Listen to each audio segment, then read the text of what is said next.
All right, I'm excited to get into this episode, Blue Collar Millionaire Show. We're going to talk about passive income and whether that's a real thing or is that a myth.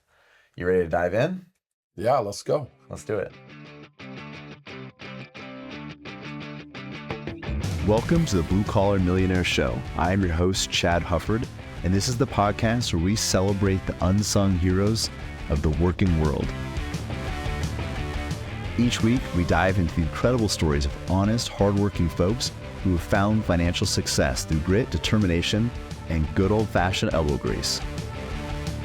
So if you're ready to be inspired and learn how to turn your hard work into your own success story, you're in the right place. This is the Blue Collar Millionaire Show. Okay, so Shane, I've been wanting to talk to you for several months now. But kind of just wanted to find an excuse to sit down and press record because I like talking with you. But nobody wants to hear us like talk about basketball and talk about sports and let you school me on all the basketball knowledge that I don't know. So we'll actually talk business for a little bit. Passive income. That's a pretty hot term. Been that way for a few years, right? On social media, whatever. When I think about passive income, I generally think of, it's like the person on the street that's talking about, if you buy my course, you'll learn how to make all this money while you sleep, make all this money without doing anything, right? There's all kinds of myths and maybe deceit, and for a large part, I don't necessarily want to dive into, MLMs and things like that, but passive investing. What comes to mind maybe would be real estate, Airbnbs, investing in a startup. I'm sure there's other forms. I just kind of want to dive into that with you. Yeah, sounds good. I guess what comes to mind if somebody says, "Hey, Shane, I want to fund my 401k and get my Roth and everything. I want to do that, diversified mutual funds, but I also want to do some other investing." What would you recommend, Shane? Or what are options for me? What would you say? Yes, I think there's certainly the right time and place to be able to talk about some of this stuff, quote, passive income. I think that's a little bit of a misnomer. Not much is passive, right? Especially in the beginning, whether it's an Airbnb, a startup, a business that you're trying to get off the ground. You're going to have to be active at some level in it for a certain period of time. And then hopefully, in some instances, you'll be able to make that more passive. But I wouldn't want to be passive in my mindset and the way that I think about it.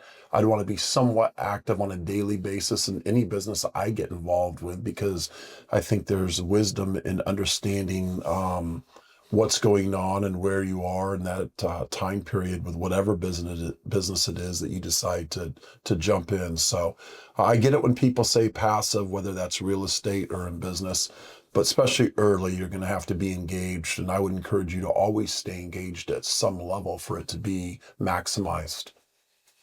Can we dive in a little bit to like you specifically, what forms of investing or, whether you would use the term passive income or some other term, what forms of investing do you, Shane Renner, do you have involvement in outside of obviously diversified mutual funds that you're invested in?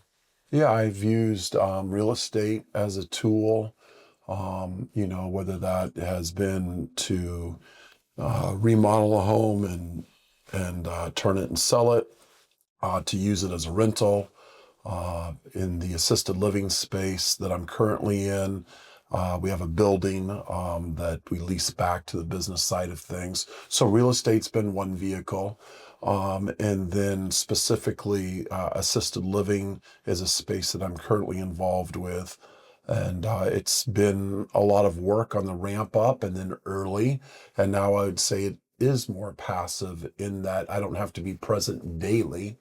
But you better be engaged with who's administrating the home, how is the home run, are we doing what we need to for our residents? And so it still does occupy some mind space, if you will, to be sure that you're doing the right thing by the people you're engaged with and that your business is healthy. What give me an example of a time where you have been like with Thrive, with your assisted living.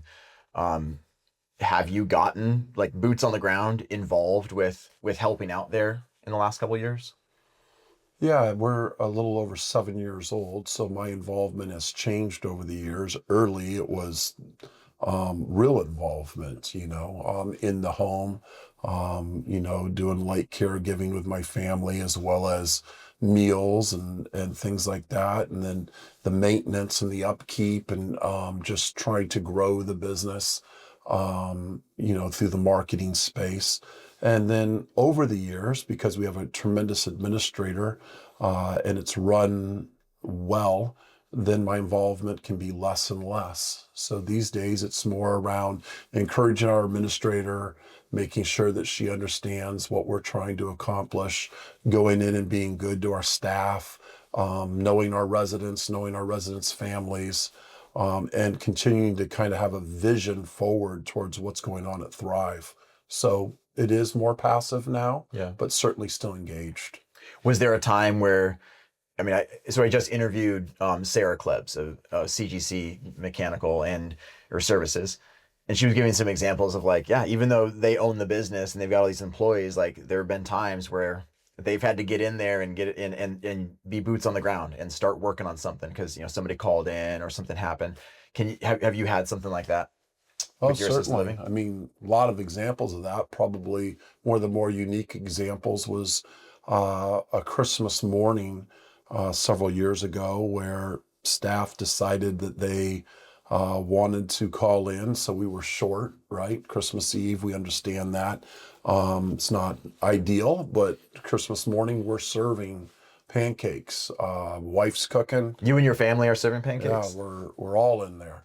And wife's cooking, and me and the kiddos are serving breakfast and cleaning up and getting people started for the morning and just jump in and do what you need to do. So, yeah, that could look like Christmas morning.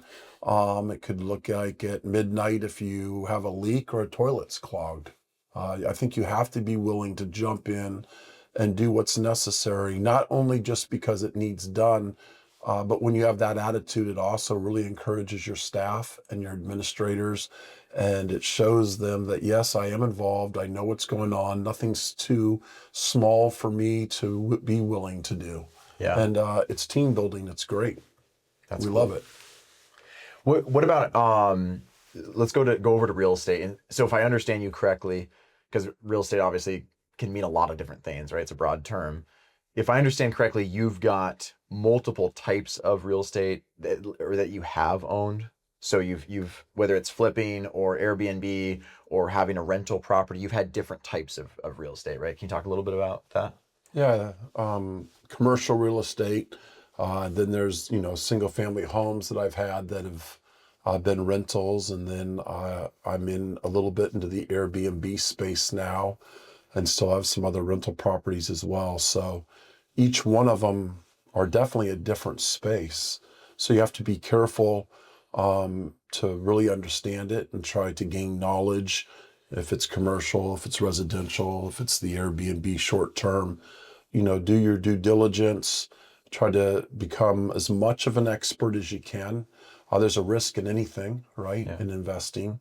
You have to be willing to put that out there a little bit. So the Airbnb is more recent for me. It's been good.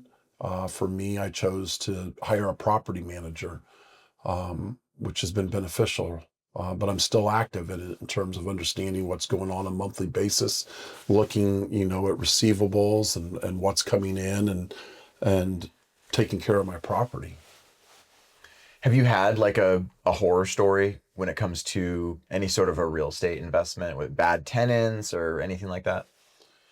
I've been fairly fortunate, so I don't have something that's really horrible, and I'm thankful for that. I had some really good guidance that helped me navigate that, because I think that's where people can get in real trouble. So I've heard those stories, Right. tore up homes, dogs, cats, just the kind of whole 9 yards, where people come in and tear up stuff. Thankfully for me, I've kind of avoided that. But again, I'm real careful in the way that I vet who's coming in and out of the things that I own, and trying to be careful so that I don't run into something like that. But understanding also that could be right around the corner for me as well. Sure. You and Mandy, do you guys tend to run these things together? Do you typically take lead? Does she take lead on some of these? When I say these, I guess I'm like different properties, different, whether it's even other businesses, like Thrive. How do you guys manage that as a team? Yeah, no, great question. So in particular with Thrive, I kind of manage the business side with my other partner, who happens to be my brother. So we manage the business side and the operations side, and then Mandy's a nurse, so she really has, the healthcare piece, and the administrator and the staffing that she is very intricately involved with, and certainly our residents. So we kind of piece it out that way, and that's worked really, really well. As far as commercial real estate and the Airbnbs and the rentals, my wife doesn't find much joy in that, and doesn't really want to be involved. So I try to take that from her, and that works well, because for me, I enjoy it, and it keeps Mandy in her lane with the kiddos and the schooling and the things she has at home, and also at Thrive. So, I enjoy the other pieces that I have. Yeah. So you and I have talked in the past. We were just talking, making some tea, and you and I were talking about real estate, and kind of we've had people kind of give us some pushback on some things that we've said in the past, where Chad oftentimes he'll make it clear from his opinion that somebody's got to be careful how much they use real estate as a wealth building tool, and obviously he's speaking for himself, right? I know my take when I've worked with clients is always, well, on the coaching side is I got to be really careful that I'm not just trying to see somebody else's success and then assume if I get into the space that they're in, I'll have the same success. I don't know that my friend that's flipped 3 homes and has made, 6 figures off of that. Well, I don't know what, does he work for a construction company? He's got all kinds of skills I don't have. Does he have all kinds of real estate knowledge that I don't have? Did he just get lucky? And so I always just want to be careful that I don't just try to emulate success without emulating the hard work, right? Emulating the research. What would you say is it? Because you're somebody who has absolutely, you've worked in these areas, and you have chosen to take part in these other ways of investing. So you're not scared of it. But what are some concerns that you would give, if you're mentoring a 20-year-old young pup, and what would be some concerns, some things to watch out for, even if you're not pushing them away from real estate necessarily? Yeah, I think anything that you go out and try to do, and if all you're going to do is listen to other people's success stories, and that's going to be an issue for you, real estate, investing, whatever it is. You've got to go out and do your due diligence. You've got to immerse yourself into that for a while, so that you can become somewhat of an expert, or you can end up in a lot of trouble. I hear the stories all the time where there's investing, oh, well, my buddy at the office said that such and such was going to shoot the moon. Right. So I just went and put all my money in that. Well, that's a really bad idea. Or my friend at, my bowling league told me real estate's really great. So I went out and bought an 8-plex. That kind of investing sounds more like speculative and gambling, and can get you in a lot of trouble. But I think that if you learn these different tools, because that's what they are, they're different tools to wealth building, and you try to gain as much knowledge as you can. I like to use other people's experiences and really, walk through things that they've experienced, whether that's been investing or real estate or in other businesses, and gain their perspective, not to go out and try to emulate it or rush into it. But the more information I have, especially if people have made major mistakes, right? Someone else's experience is really the one I want to learn from if it's a bad one, and try to keep away from that if I can. But there's always going to be bumps in the road whenever you're investing, whatever it is. Is there, whether it's a specific experience or maybe a specific principle Is there like an experience that comes to mind where you're like, yeah, I know this person and they dealt with this issue and maybe they dealt with it poorly or they weren't prepared for it. I want to be really careful to stay away from that, or I want to be really careful to avoid that roadblock. Is there anything that comes to mind like that? Well, I think, the devil's in the details. So really, again, like I said, understanding what it is that you're getting into. So an easy one in real estate would just be for them not to really know how to evaluate what it is they're looking at a building, deferred maintenance, location, rentability, real cash flow. If you're taking a loan, what's the interest rate? Do you have enough cash flow that if you have vacancies, you can overcome that? If a water boiler or a heater goes out, do you have emergency funds that can, do the repair? Are you available? Do you have the bandwidth to be able to do this yourself? Or do you need to hire a property manager? So, I mean, just the basic things and that people run into. I think with just a lack of preparation and real deep thought, and without going out and really trying to find the answers prior to, I mean, when something becomes emergent, it's a lot tougher to think clearly and to find the answers that are probably the best path forward. But if you've tried to do that on the upfront, then when you come to the detours or the emergent things that present themselves, you're thinking logically, you've already thought through it and you kind of have a plan.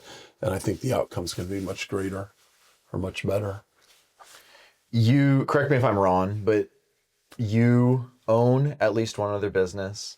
You have a few real estate properties of different types. Give me an example of a rough day. Like maybe it's not the hardest day you've ever lived in, but out of various investments and real estate that you've owned, there's got to be like a day that just kind of sucked. Can you paint a picture of like what's one of those days looked like? Yeah, I know it wasn't all roses. No, it's never all roses, and there's going to be plenty of those days.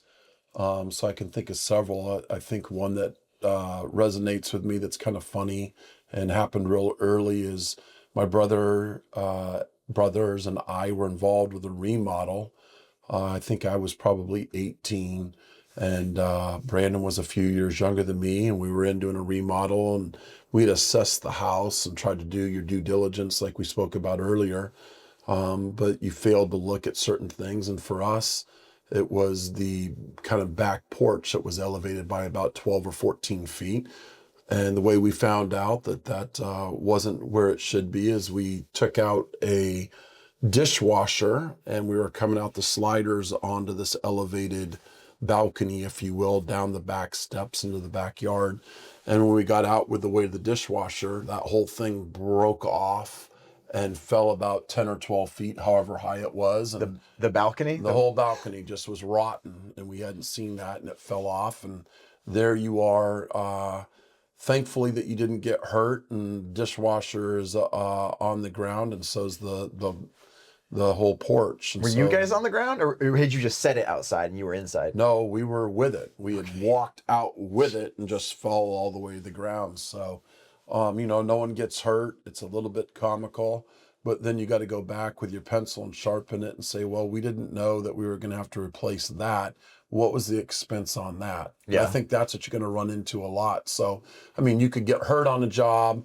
You can get set back on that job in terms of the time frame, which we were, and then the expense of it doesn't pencil like it used to. Yeah. And you've got to embrace that and find some joy in that, because that's all part of the process.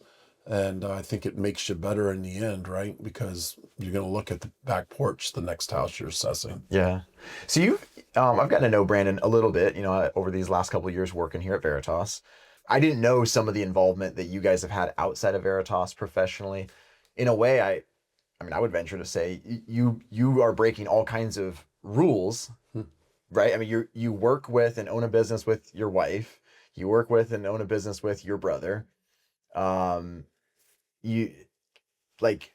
a lot of people, that might not be a recipe for success for good reason. And yet it obviously seems to work for you.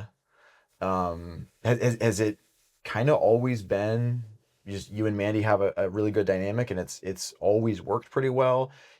Was there ever a moment where you kind of maybe looked at each other and like, maybe we can't do this? It just professionally, maybe we need to do something different as far as like with Thrive?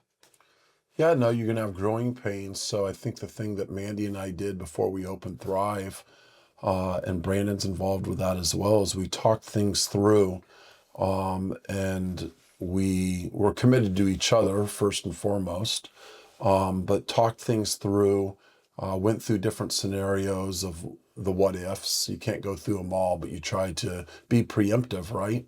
And do your due diligence, and then even writing things down and kind of having a playbook, if you will, so that it's not everything's a day to day, and your personality or your mood or where you're at in life bleeds into it as much. If you have a playbook and you know what you're going to do in certain circumstances, then you go back to the playbook, and it takes some of that difficulty out of it.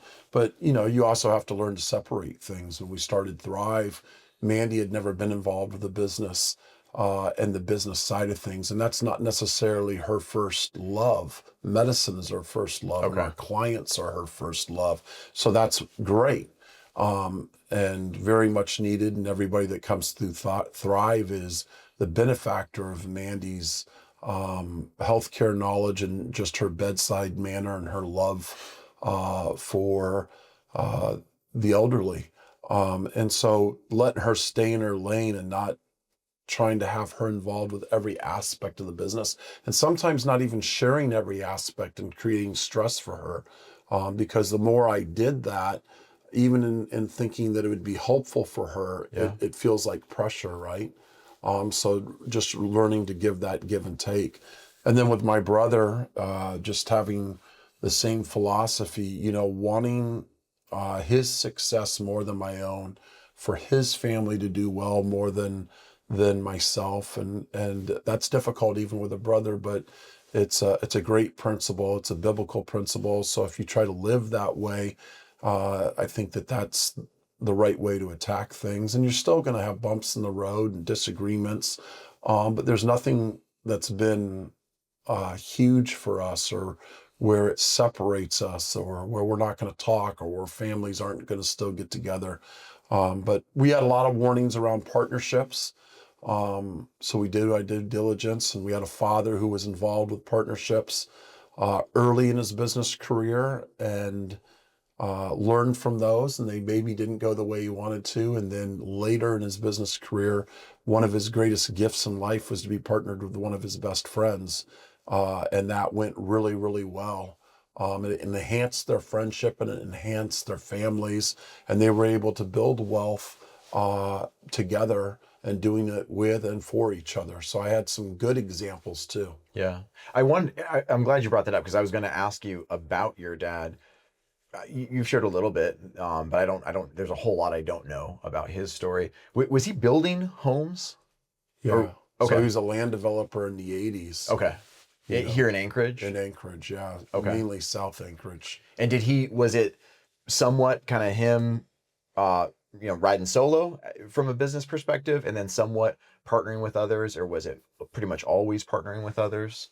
No, he had both. He had long stretches of both. Okay. And maybe certain pieces of the project were partnered up. When you're going in and buying raw land and, literally moving the trees off of it, moving the dirt, putting in, the water, the sewer, the curb, then you're going to either sell a lot or keep the lot and build. So, Dad had different partnerships and all of that. But the one thing I really appreciated about him was his hard work, and then also seeing the more pieces that he could kind of control, the better the outcome. So he was a land developer, and then he started developing his own lots, and then he built a construction company that actually would build the homes, and then Dad had a real estate company that would sell the homes. Wow. So he got involved from all the way from A to Z.